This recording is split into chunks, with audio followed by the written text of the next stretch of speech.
Comment fonctionne une centrale nucléaire? Les détails peuvent être compliqués, mais les principes ne sont pas difficiles à comprendre. Un noyau atomique est composé de protons chargés positivement et de neutrons électriquement neutres. Le nombre de protons détermine de quel élément il s'agit. Par exemple, s'il y a 92 protons, il s'agit toujours de l'uranium. Le nombre de neutrons varie. Par exemple, les 92 protons de l'uranium peuvent se combiner avec 146, 143 ou 141 neutrons. Ces variantes sont appelées isotopes. Protons et neutrons ont la même masse. En conséquence, la masse combinée de 92 protons plus 143 neutrons et de 92 plus 143 égale 235. On parle alors de l'U235. Les grands noyaux, comme ceux de l'uranium, sont instables. Cela signifie qu'ils émettent de la matière, par exemple des neutrons, et se transforment en d'autres substances avec des noyaux plus petits.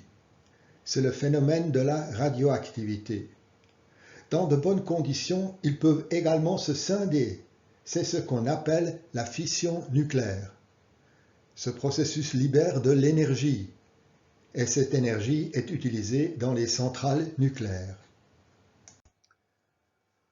Lors de la fission nucléaire dans les centrales, les neutrons scindent l'uranium-235. Il en résulte de fragments variés, mais deux atomes, le barium et le krypton dessinés ici, prédominent quantitativement. La fission nucléaire libère beaucoup d'énergie et des neutrons supplémentaires. Les neutrons peuvent déclencher une réaction en chaîne. Dans cet exemple, la première fission libère 3 neutrons qui, à leur tour, scindent d'autres noyaux et libèrent des neutrons. La réaction en chaîne dépend de la qualité et du nombre de neutrons, ce qui donne la possibilité de la contrôler.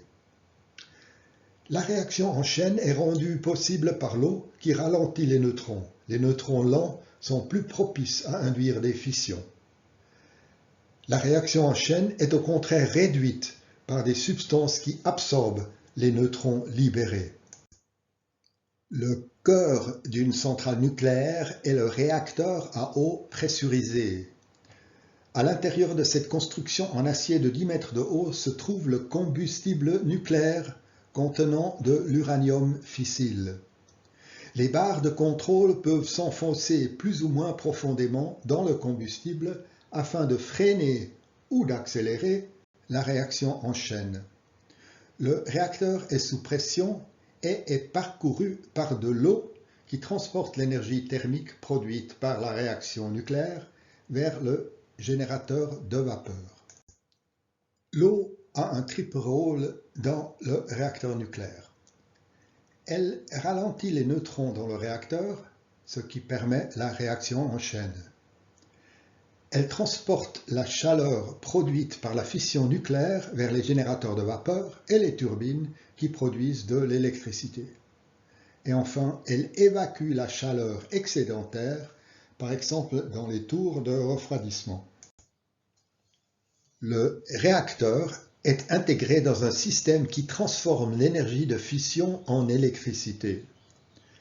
Dans un circuit primaire, l'eau, qui ne bout pas parce qu'elle est sous haute pression, apporte la chaleur produite dans le réacteur au générateur de vapeur. Dans le circuit secondaire, cette vapeur fait tourner une turbine reliée à un générateur d'électricité.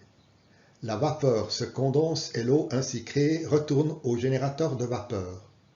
Enfin, dans le circuit tertiaire, l'excédent de chaleur est évacué. La centrale nucléaire est sécurisée par des systèmes redondants. Plusieurs générateurs à diesel assurent la fourniture d'eau de refroidissement en cas de panne d'électricité. Le réacteur est entouré d'une enveloppe en béton avec parois métalliques qui est elle-même entourée d'une deuxième enveloppe extérieure en béton armé. Enfin, un espace en dessous du corps du réacteur pourrait accueillir les déblais en cas de fonte du corps sans contamination de l'environnement. Vous trouverez les sources utilisées dans la description ci-dessous. Commentaires et corrections via YouTube ou directement à bernard@hirschel.ch. Merci beaucoup pour votre intérêt et à bientôt!